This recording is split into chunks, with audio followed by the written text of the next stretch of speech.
வணக்கம் அன்பர்களே. நான் அன்பே தெய்வங்கள் சேனலில் சுகுமாரி பேசுகிறேன்.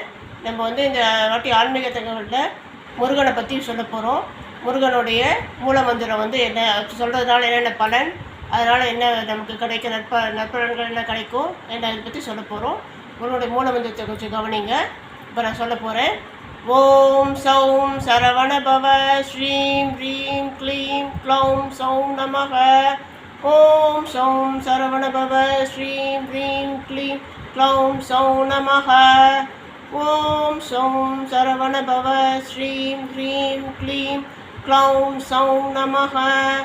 இந்த மாதிரி தினமும் காலங்காத்தால் எழுந்து ஒரு 3 தடவை, குறைஞ்சபட்சம் 3 தடவையாவது நம்ம வந்து இந்த மூலமந்திரத்தை சொன்னால் வாழ்க்கையில் நிறைய மாற்றங்கள்லாம் ஏற்படும். வாழ்க்கையில் நிறைய வெற்றி கிடைக்கும். நம்ம வந்து கஷ்டங்கள்லாம் நிவர்த்தியாகும். எவ்வளோ மேக்ஸிமம் உங்களால் சொல்ல முடியுமோ சொன்னாக்க நீங்கள் இன்னும் முருகனையே நேரில் பார்க்கக்கூடிய அளவுக்கு கூட நமக்கு பலன்கள் கிடைக்கும். நான் வந்து இந்த மூலமந்திரத்தை சொல்லி நிறைய பலன் அனுபவிச்சிருக்கேன். அதனால் அவங்களுக்கு வந்து இதை சொல்கிறேன், வேறு ஒன்றும் கிடையாது. நீங்கள் வந்து இதை வந்து மற்றவங்களுக்கு சப்ஸ்கிரைப் பண்ணுங்கள், லைக் பண்ணுங்கள், ஷேர் பண்ணுங்கள். நன்றி, வணக்கம்.